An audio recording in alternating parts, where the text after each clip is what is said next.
So Well, I'd like to now. I'll call this meeting to order of the April 14th meeting.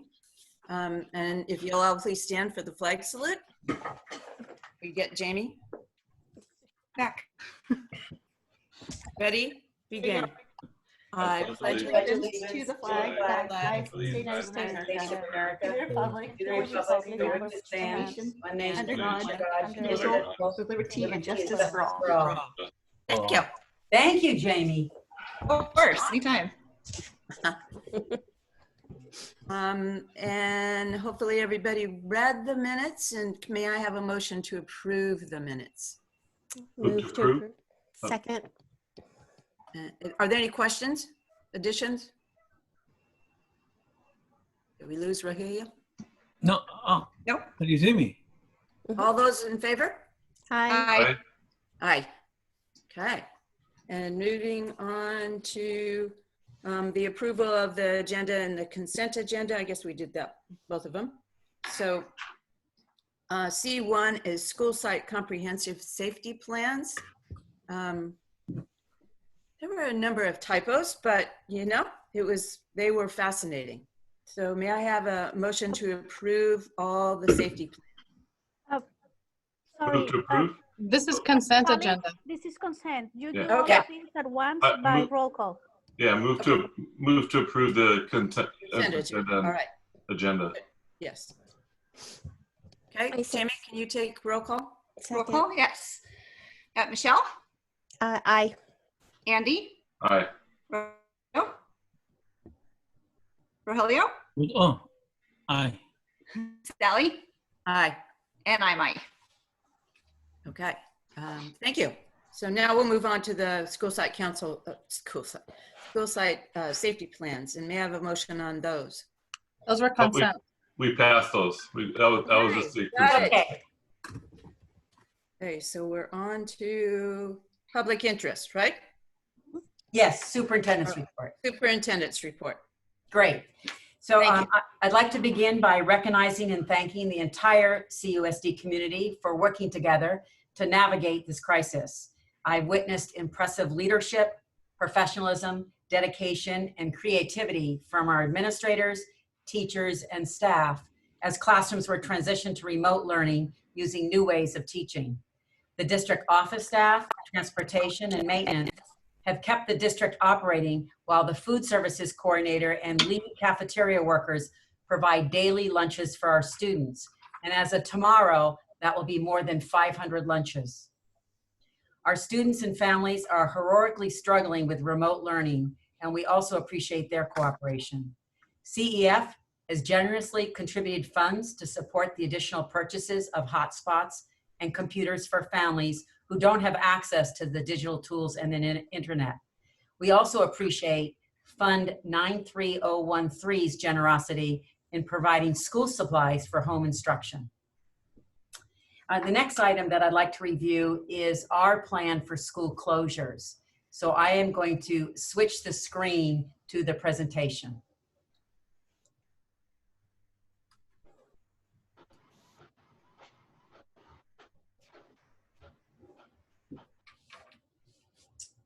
So this is our plan for school closures during this crisis. And we worked with the leaders. It didn't come up, It Diane. can't come up. Oh, you don't have it yet? No.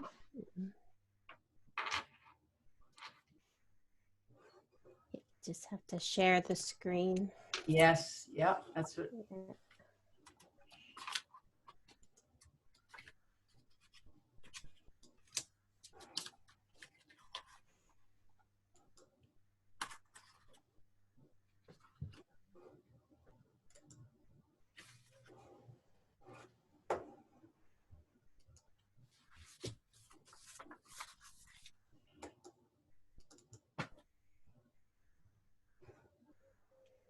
There you Now, go. can you see the screen? Yeah. Yes. Okay, great.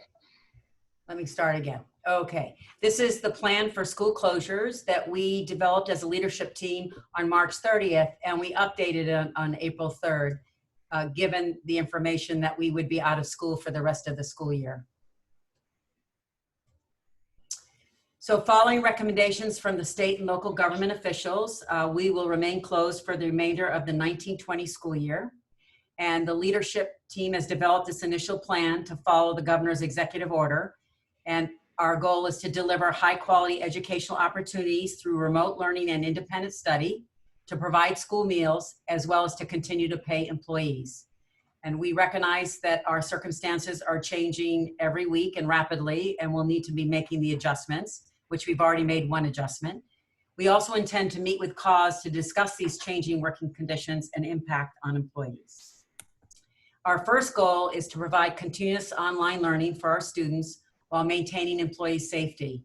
So the actions that we're taking is that the administrators and district office staff, they either work on-site or remotely as determined by their supervisor. Our classroom and SPED teachers are working remotely to provide daily online learning in grades 3 through 12. And then in grades preschool, special education through second grade, teachers are providing a combination of online learning and paper work packets. Teachers are collaborating with their administrators and department and grade level teams to coordinate lessons, activities, software, and word packets. The good news about this coordination is that if you're in third grade and one of the third grade teachers is ill or absent, then the other teacher can pick up and provide the lessons for that third grade class. So the students aren't missing lessons if their teacher is not available. In special ed, our special ed teachers and service providers are coordinating with the director of special ed to determine the particular aspects of their delivery of remote instruction services based on their IEP. We have counselors and our START therapists are providing remote counseling through teletherapy and teleconferencing. And then all teachers are keeping parents informed of daily lessons by way of Parent Square or inviting them to the Google Classroom. And then we're providing ongoing IT support and curriculum support for remote learning during the rest of the school year. Our second goal is to provide continuous district operations while maintaining employee safety.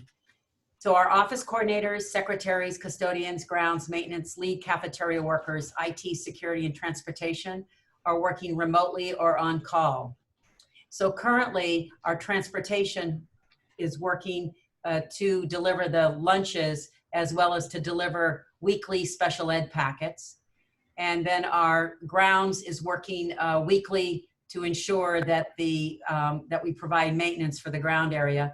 And our maintenance supervisor is working daily, checking all the sites, and then will call his workers in if there needs to be repairs. Our instructional assistants and other cafeteria workers are participating in daily online training provided by the district. Our director of special ed has taken the leadership of providing professional development for all the instructional assistants on classroom instruction, classroom management, working with special needs students, engaging students. There is a huge variety of resources available from CDE and all of our professional development providers with online professional development. So when the instructional assistants aren't directly supporting students, they're working in professional development. For the cafeteria workers, we're pleased to announce that we've hired a new coordinator for the Child Nutrition Services Program. And she will be working with providing professional development around safe serve and other aspects of the cafeteria for the cafeteria workers. And then our library media tech staff, they're assisting both staff and students with online resources. Our third goal, of course, is to support our employees during the school closures. And that is through communication and also to support them through their benefits. So we notify all employees of any decisions that we've made, any leadership decisions, and they're all notified immediately through email or Parent Square or the weekly staff meetings that are being held at each school site through Zoom. And it's regarding any changes in our plans of action. Our custodians initially were cleaning and disinfecting the classrooms and the bathrooms and the cafeteria and workrooms. However, now that school is going to remain closed, they will not come back online until the end of school or the beginning of the next year, so we can ensure that all the classrooms are safe and clean. And then we continue to make available our paid sick leave and expanded family and medical leave under the Families First Coronavirus Response Act. And again, all of our forms of paid leave are available to employees when school is in session. And then our fourth goal is to support families during the school closures. So our first need was to ensure that all of our families and students were connected. And so we provided laptops and hotspots. We distributed over 1,000 laptops, and currently we've distributed more than 50 hotspots, and that will increase to over 100 hotspots. And it's to those families who need devices as well as internet access. In addition, we are working with Computers for Families from the Santa Barbara County Office of Education to connect families to the Cox free internet service. That's really been a challenge, and there's a number of barriers that families have to overcome to get connected with Cox, but the county office is helping us with those families. And then we provide those grab and go sack lunches every day, 12 to 1. We have, we were at Aliso and Catalino. We expanded to Monte Vista Park, and starting tomorrow, we will be bringing close to 250 lunches to the People Self-Help Housing at Dahlia Court and the other locations. We work with our parents and collaborate with our parents through communication, making sure that they're aware of all the online classroom lessons and activities and any school updates or school closure information by way of Parent Square. And all of the remote learning information is provided by way of Parent Square or the Google Classroom. And then the last item is that we are collaborating with the Children's Project to distribute food weekly to families in need. We've been distributing over 750 grocery bags to more than 450, 500 families, and we'll continue to do so. The location originally was at the high school, but because Measure U is starting their construction, we've moved back to CCP.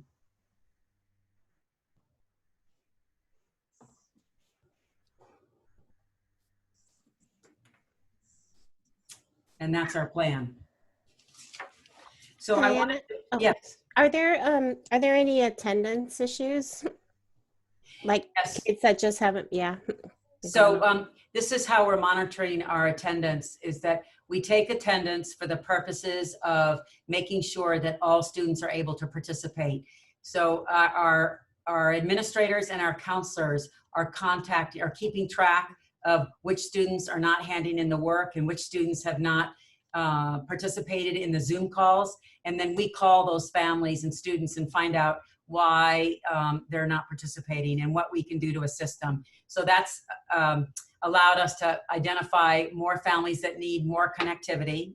We had some families, some students not participating because they needed another laptop, or their internet wasn't strong enough, or the parent wasn't aware that the student was reporting that yes, they were doing all the work, but in fact they weren't. So, you know, that's a communication issue. So we're keeping track of that participation, and we're trying to intervene every day so we ensure that every student is connected. And we're still struggling with some issues. We still have some hotspots that are needed, and so we're aware of those families that need that support. In addition, our counselors, our START therapists, are providing the teletherapy to families that are really struggling. So we're working as hard as we can to ensure that everybody can participate. Then, do you have any idea of how many students are using the hotspot? Right now, we have 50, and 50 students using hotspots, and we have a need of additional 25 to 30 that need additional hotspots.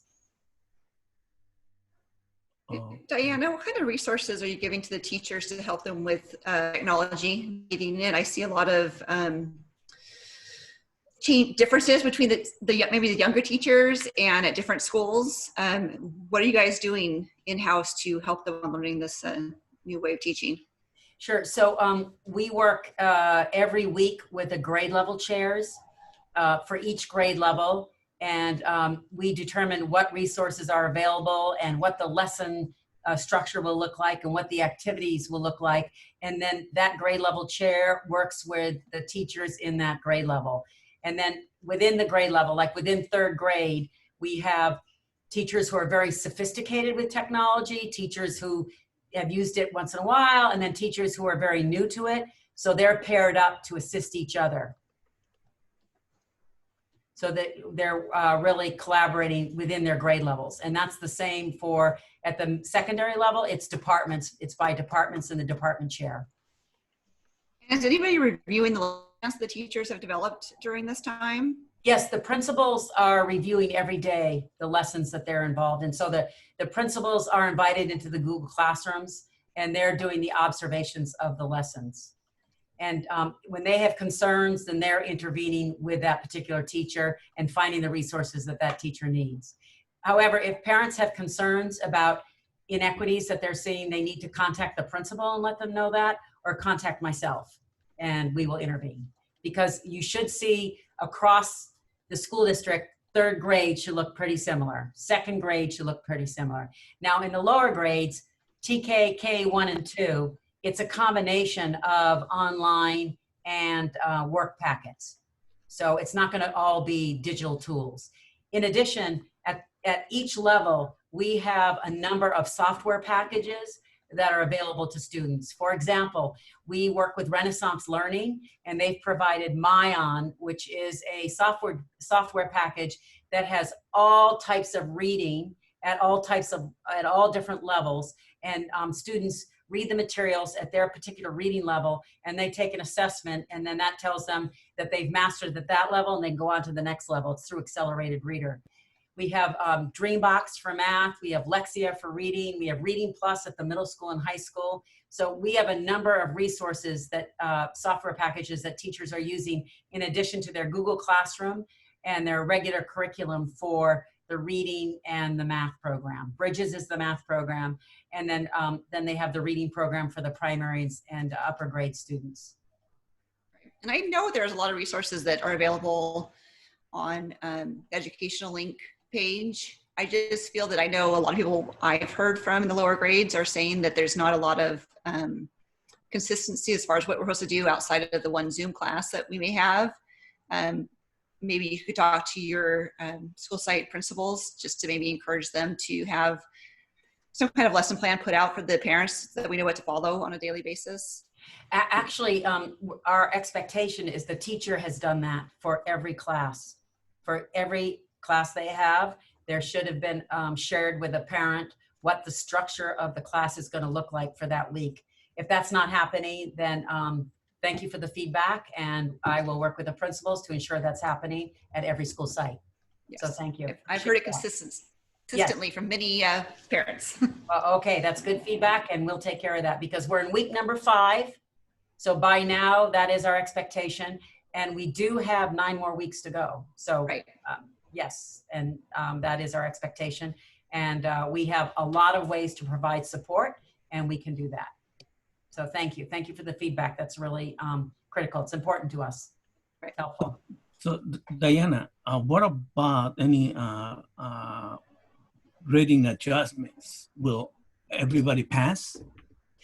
Okay, so we've been discussing grading at the high school level, particularly, and the CDE has given us guidance. The UCs and the state schools and City College, the city colleges have also provided guidance. Gerardo has been leading his leadership team and his faculty in discussions about grading.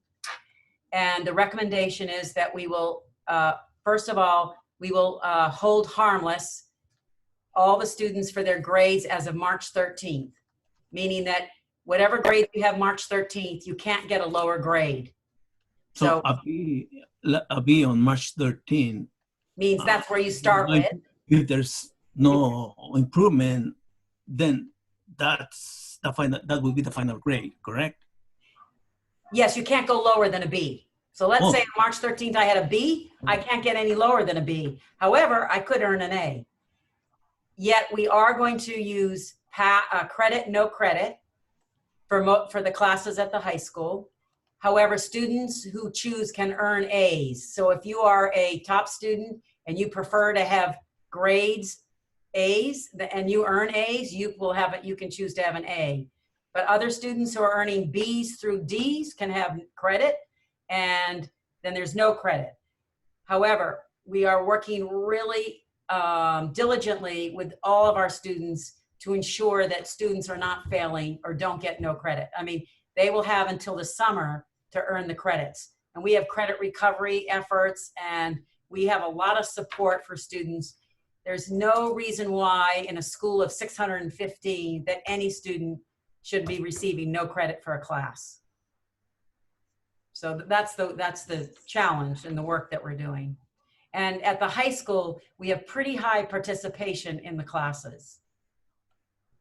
So at middle school, however, we are continuing with grades because the teachers have determined that that helps with some accountability of ensuring that they complete the work and participate. We have, at the middle school level, we have more students that are struggling to participate than we do at the high school level and the elementary level, which doesn't surprise us because middle school is where we have our challenges during the regular school session.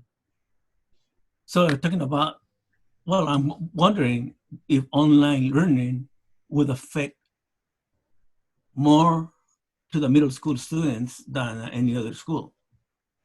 Well, I think we could all agree this, and I think this is well borne out in the research, and I think we all agree that for those students who are performing at a high level, they'll do fine with remote learning, with online learning. For those students who struggle, and you'll remember that we have close to 48 to 50% of our students struggle to be at grade level, they will struggle with online learning. So I think it's more groups of students that we need to be concerned about, rather than particularly at grade levels. I think that at every grade level, we have groups of students that we're concerned about with online learning. And they are not going to do as well as if they were in the classroom. You're absolutely right. Okay. Yeah. Okay, the next item that I wanted to share is online security. Since we're moving to remote learning, I think it's really important that our families and our school community, that everybody's aware of the tools that we're using. So Erin LaPlante is our fabulous IT director, and we work together to share this information. So I'm gonna read the document about our online security. So like most school districts nationwide, we've used Google's G Suite for many years with success. It contains a variety of applications for teacher and student productivity and collaboration, including email, word processing, spreadsheets, presentation software, photo video editing, forms, storage, video chat, website creation, and Chromebook management. The G Suite also contains Google Classroom, which is our learning management system that has an integrated gradebook with Aries, which is really important because that's our student information system. All of these services use industry standard SSL encryption, and they're strongly protected with a unique username and password. However, I just want to mention that if your students share their passwords with others, we cannot protect from other students getting into their accounts. So the assumption is that students are not sharing their passwords. And we strongly encourage parents and teachers to help students learn and know that they cannot share their passwords. Teachers. Diana? Yes. Just on that note, it's the teacher's responsibility, correct? To allow those students to enter their classroom during the Zoom lesson or the Google Classroom, correct? Oh yes, so this is what has changed since we've started Zooming.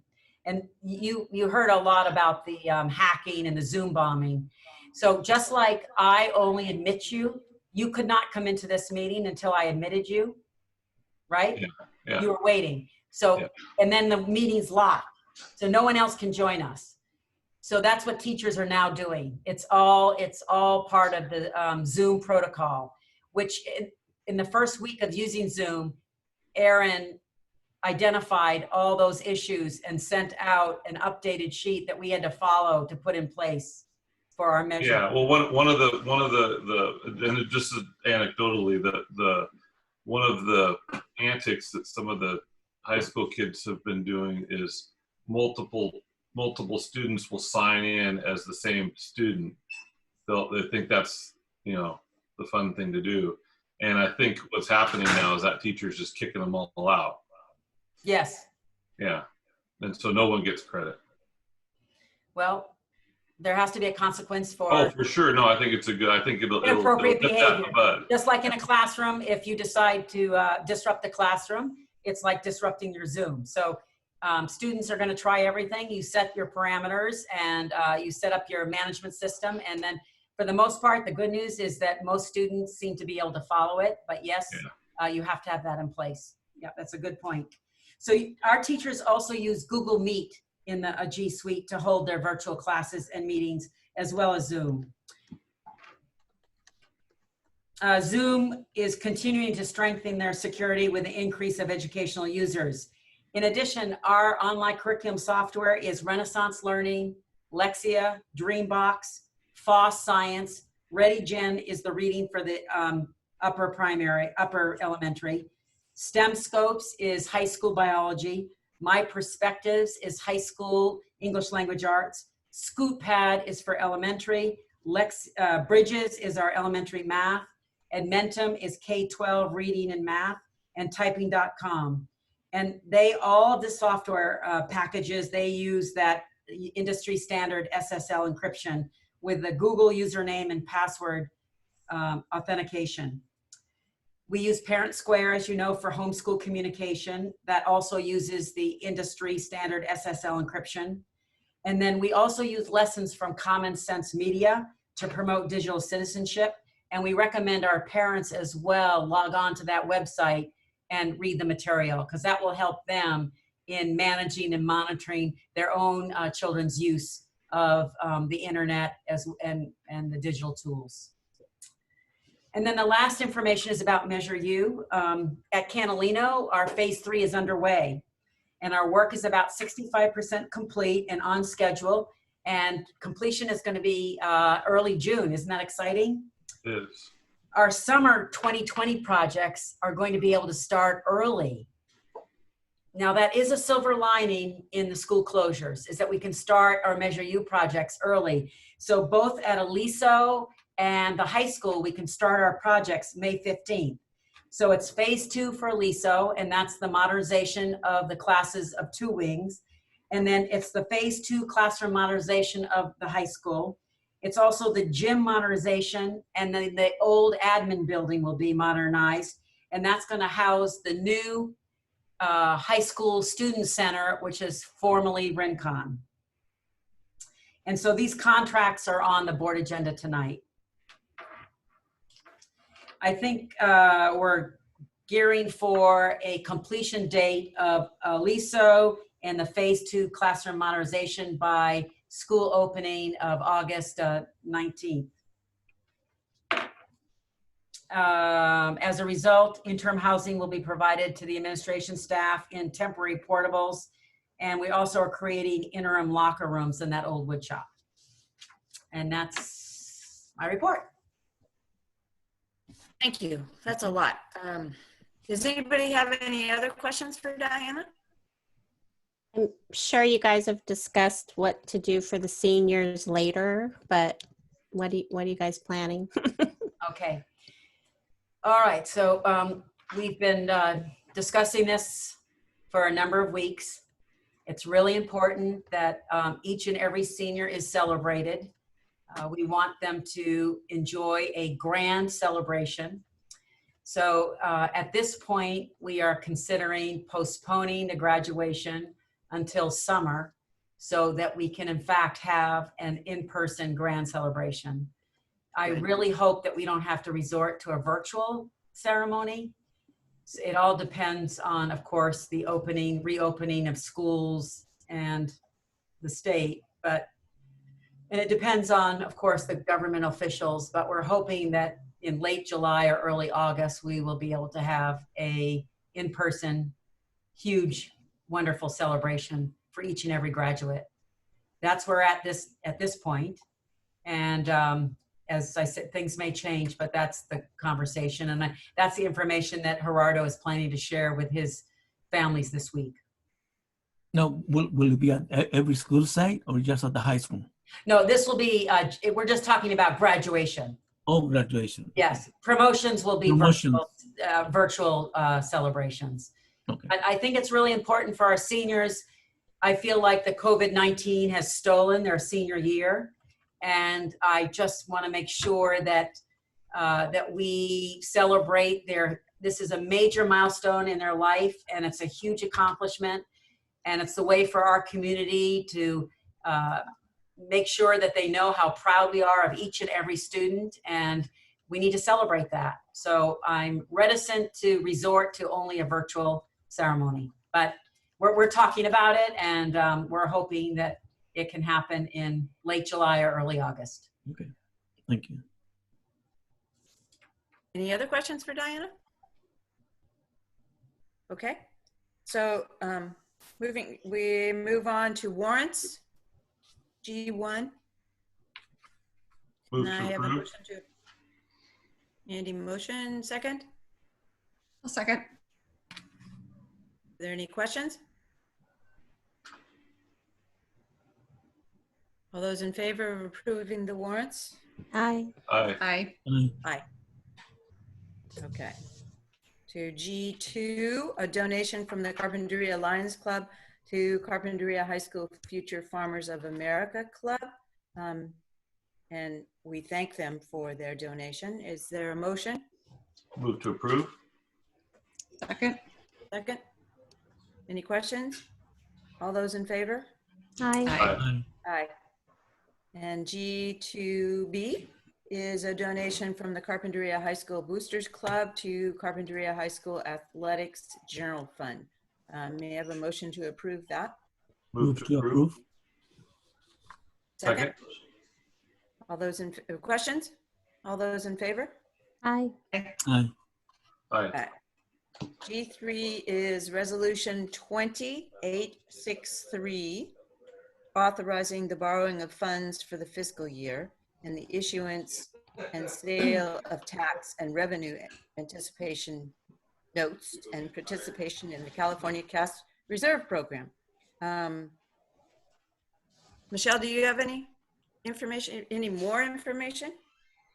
So this is our annual TRAN. Our TRAN is our borrowing mechanism for cash flow. This we do every year. The difference this year is I've increased it from 5 million to borrow to 6.5 million to borrow. So as our reserves have gone down, our need for cash flow has gone up. And this is just the resolution for us to start the process of entering our TRAN. You will get back the final TRAN documents once we do a sale. May I have a motion to approve the resolution? So moved. Approve. Second. And Jamie, we need a roll call. All right. Michelle? Aye. Andy? Aye. Rogelio? Aye. Sally? Aye. And I'm aye. Thank you. I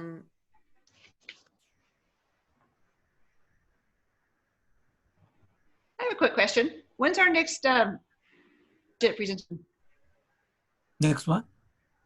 When's the next budget presentation, Maureen? Maureen, your microphone. I think next meeting, right? I plan on giving an update at the next meeting, but there's a lot of unknown moving parts right now. So I'm going to do my best to put what I have together for the next meeting. Thank you. Curious how this is all panning out into a We're not budget. going to know. Yeah, we're not going to know right now, but I'll give you everything I've got. Okay, I lost you all there for a second. What are you all talking about? We're talking about budgets. She just asked about the next Sorry. budget. Yeah. Yeah. Okay. All right, so then we need to approve the COVID-19 purchases? Right, but Maureen is going to present before Yes. you approve. Oh, okay. Maureen has a Sorry. presentation for you. Yeah, so I'm gonna share my screen real quick with you.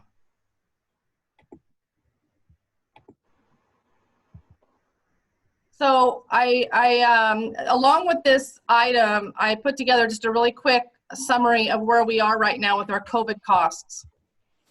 So the resolution, the update you have for approval are the purchases directly.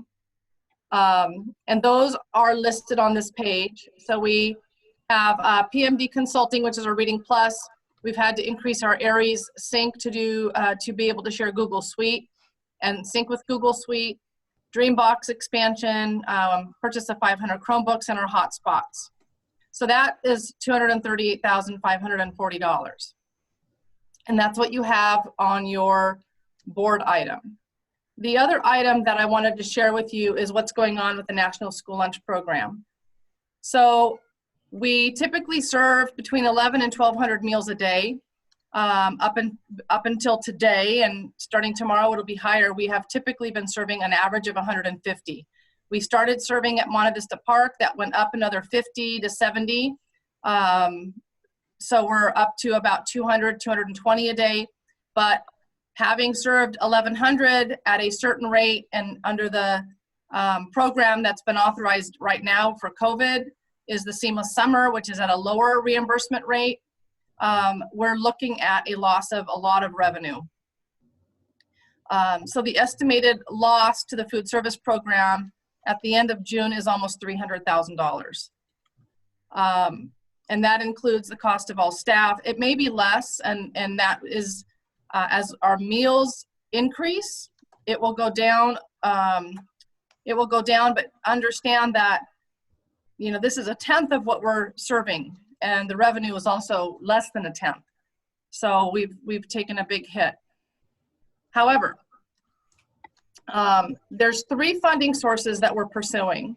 There's SB 117, which is the COVID-19 LEA response funds announced by the governor. We have already been distributed our share, which is distributed by ADA, and that's only $36,000. So not a whole lot of money for a district our size to recover costs. Now, in that SB 117, there is language that says it can be used to offset the food service program, but that doesn't mean it's helping to fund the food service program. There's also the ESSA federal relief funds coming down from the federal government, signed by President Trump. Nobody knows what that will be. In all likelihood, it'll come in the form of Title I funds, but we have no idea what that funding amount will be or how it's going to come from the state down to the LEAs. And then the last resource is FEMA. We are familiar with FEMA. We're not that far removed from the Thomas Fire. I thought that I would never have to do FEMA again because it is not fun. But I have already initiated our claim, and I have included all of these costs, which is almost $600,000, and I've already claimed all that with FEMA.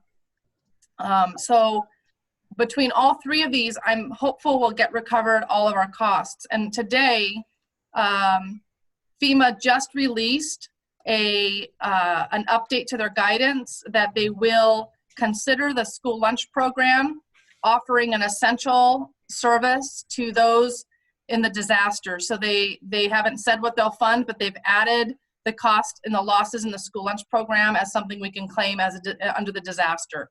Typically, FEMA is damage to buildings, not necessarily. They're kind of pivoting because this is an event like we haven't seen. So most of the archaic guidelines and laws and rules have nothing to do with a pandemic.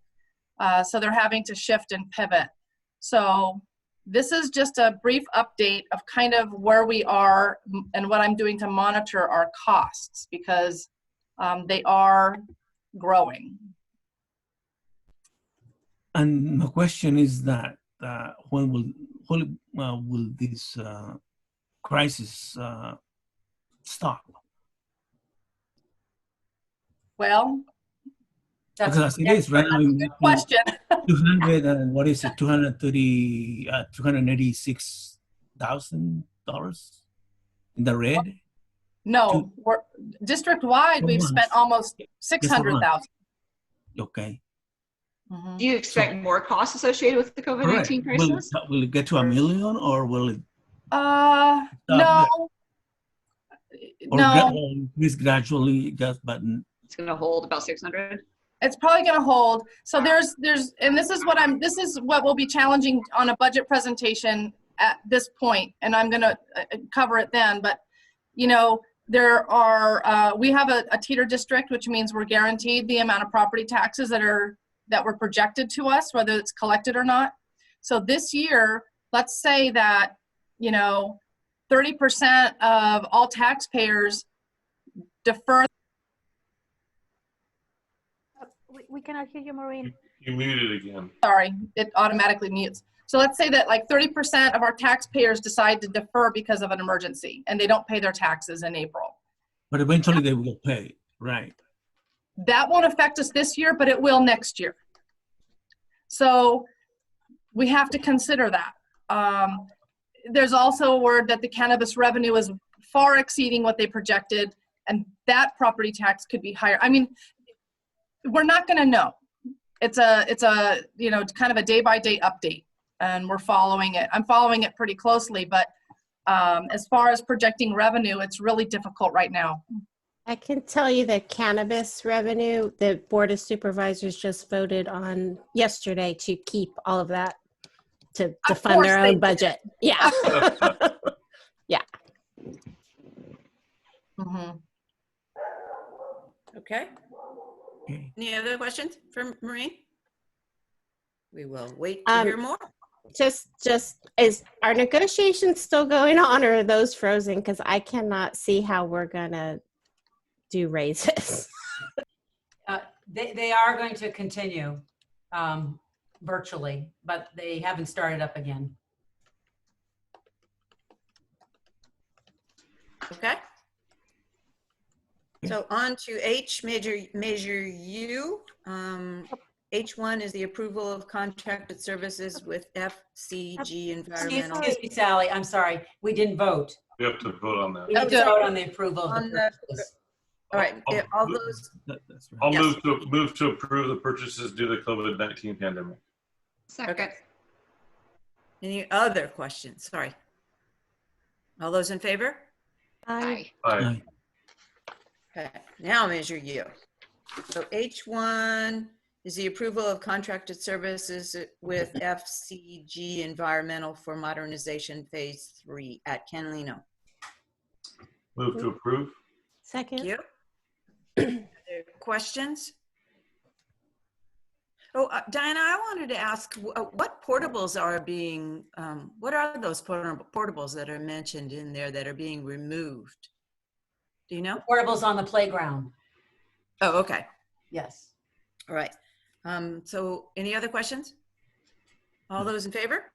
Aye. Aye. Aye.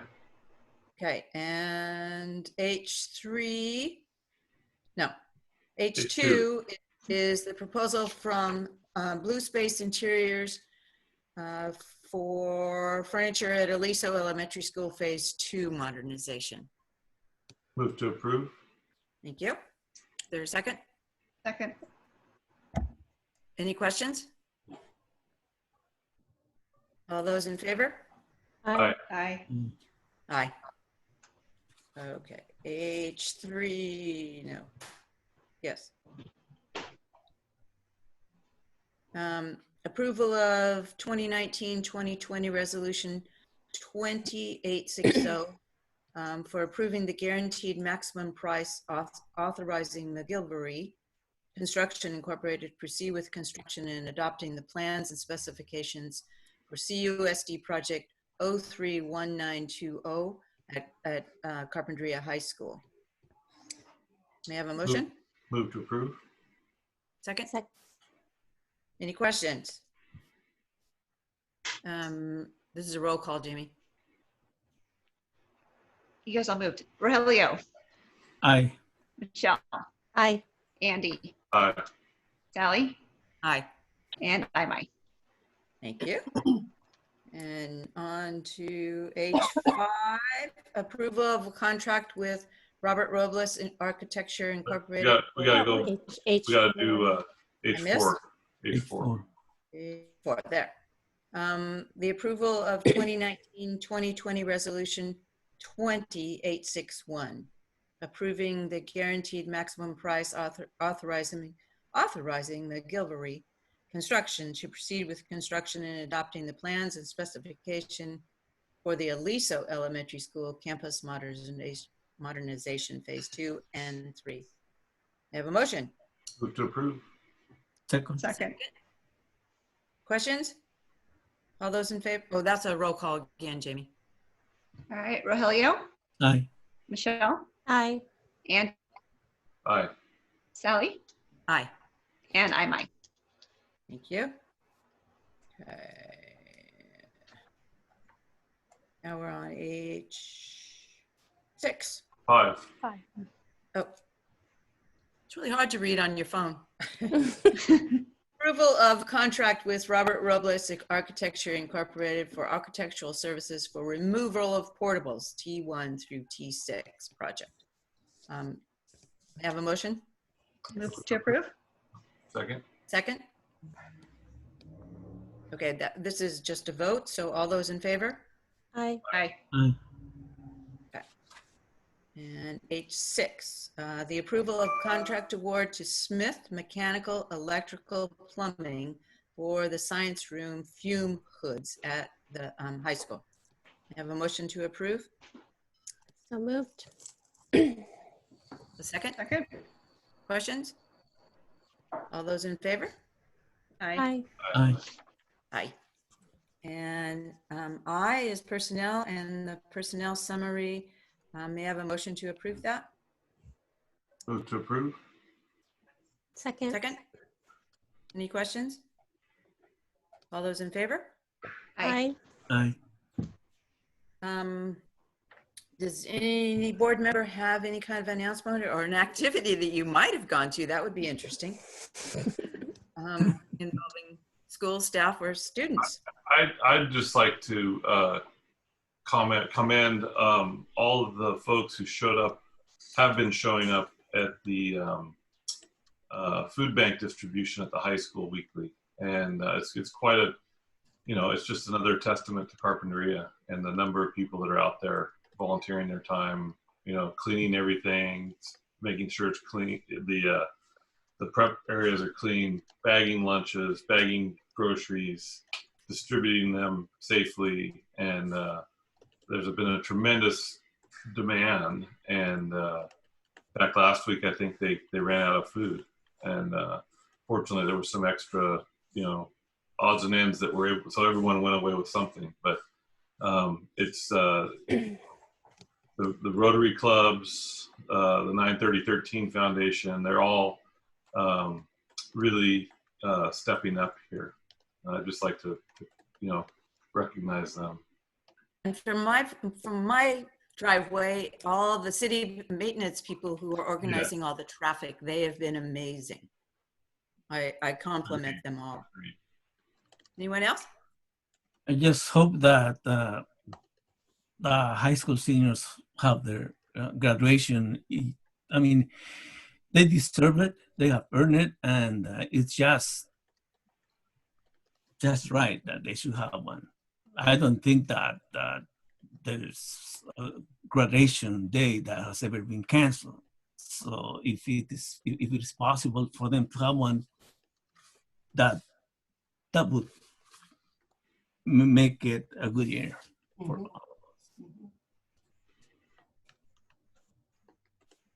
us. Agreed. We all agree. Nope. The meeting is adjourned. So when's the next meeting, Diana? April 28th. Okay. All right. Stay safe, everybody. Thank you so much. Nice to see everyone. Hi. Thank See you. you guys. Bye. Bye. Sorry.